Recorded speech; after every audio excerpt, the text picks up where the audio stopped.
Assalamualaikum warahmatullahi wabarakatuh. Nama saya Alvan Mikal Santatoro dari kelas 12 IPA 4 ingin menjelaskan pendapat saya mengenai perkembangan seni rupa di Indonesia.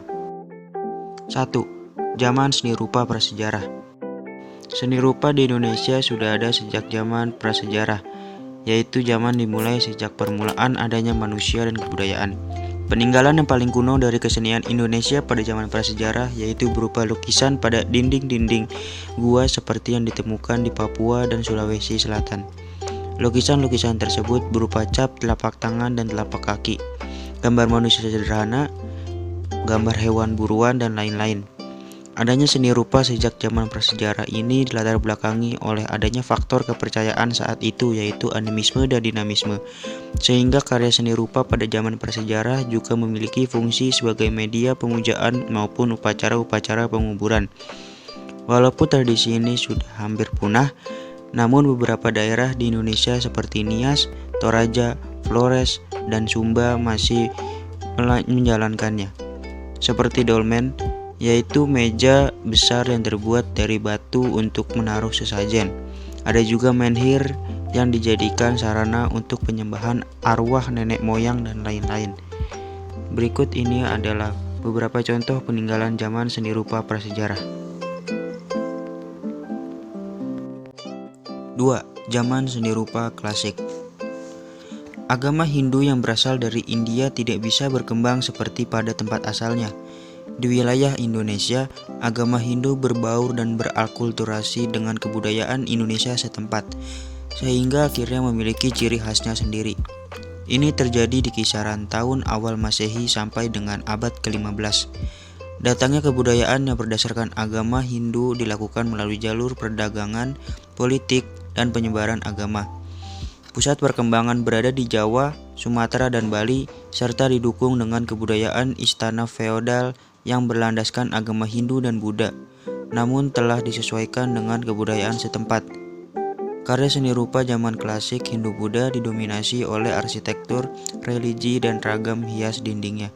Ragam hias yang paling umum digunakan adalah Padma teratai. Padma dapat melambangkan tahta dewa tertinggi, terbentuknya alam semesta, kelahiran Buddha, kebenaran utama, tempat kekuatan hayati dan suci bagi kaum yogin dan rasa kasih. Berikut ini beberapa contoh peninggalan zaman seni rupa klasik. 3. Zaman seni rupa Madhya. Karya seni rupa yang dihasilkan banyak dipengaruhi oleh Islam. Pengaruh Islam terhadap seni rupa Indonesia terjadi dari hasil perdagangan yang dimulai sejak abad ke-11. Para pedagang dari Gujarat, India, dan Arab adalah yang diketahui yang paling berpengaruh besar dalam menyebarkan agama Islam di Indonesia. Mereka membangun pemukiman di sepanjang pantai timur Sumatera dan Aceh. Selanjutnya, pusat-pusat kebudayaan Islam dibangun secara bertahap di Demak dan Jepara. Islam memberikan pengaruh kebudayaan yang besar terhadap seni rupa Nusantara. Salah satu pengaruh terbesarnya adalah pandangan retrospektif terhadap kebudayaan Nusantara sebelum dipengaruhi oleh zaman klasik hingga ke prasejarah. Motif-motif binatang dan yang berhubungan dengan kepercayaan manusia perlahan berkurang. Berikut ini beberapa contoh peninggalan zaman seni rupa Madhya.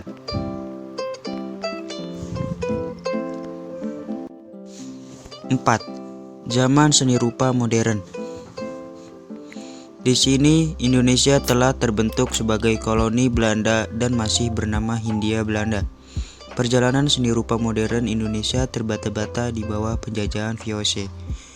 Meskipun begitu, program kolonialisasi Belanda berhasil mencetak setidaknya satu orang yang diketahui merintis seni rupa di negeri ini. Periode itu kemudian menstimulus periode seni rupa modern lainnya. Periode seni rupa modern tersebut adalah sebagai berikut. 1. Periode perintis pada tahun 1826 sampai 1880. Perkembangan periode perintis diawali oleh seniman legendaris Indonesia yang bernama Raden Saleh. Kedua, periode Indonesia Jelita atau Moi Indi. Nama besar yang muncul di periode ini adalah Abdullah Suryo Subroto, dan diikuti oleh anak-anaknya Sujono Abdullah, Basuki Abdullah, dan Trijoto Abdullah. 3. Periode Persagi. Salah satu seniman besar yang dikenal memiliki kontribusi tinggi adalah S. Sujono. Ia merasa tidak puas dengan periode seni jelita yang serba indah, karena dianggap bertolak belakang dengan kejadian yang melanda tanah air, di mana pada saat itu Indonesia sedang berjuang untuk mendapatkan hak kemerdekaannya dari Belanda. 4. Periode pendudukan Jepang. Kegiatan seni rupa pada masa ini didominasi oleh kelompok Keimen Bunka Shiroso. Kelompok ini membawa misi propaganda pembentukan Kekaisaran Asia Timur Raya yang diinisiasi oleh Jepang. 5. Periode Akademi pada tahun 1950. Lembaga pendidikan yang bernama ASRI berdiri tahun 1948. Kemudian secara formal pada tahun 1950. Lembaga tersebut mulai membuat rumusan-rumusan untuk mencetak seniman-seniman dan calon guru seni rupa di Indonesia. 6. Periode seni rupa baru. Di sekitar tahun 1974 muncul kelompok baru dalam seni lukis yang dipelopori oleh Jim Supangkat, S. Prinka, D. Eri Supriya, dan kawan-kawan. Kelompok ini menampilkan gaya baru dalam seni lukis Indonesia yang terpengaruh oleh keilmuan seni modern barat. Berikut ini beberapa peninggalan zaman seni rupa modern.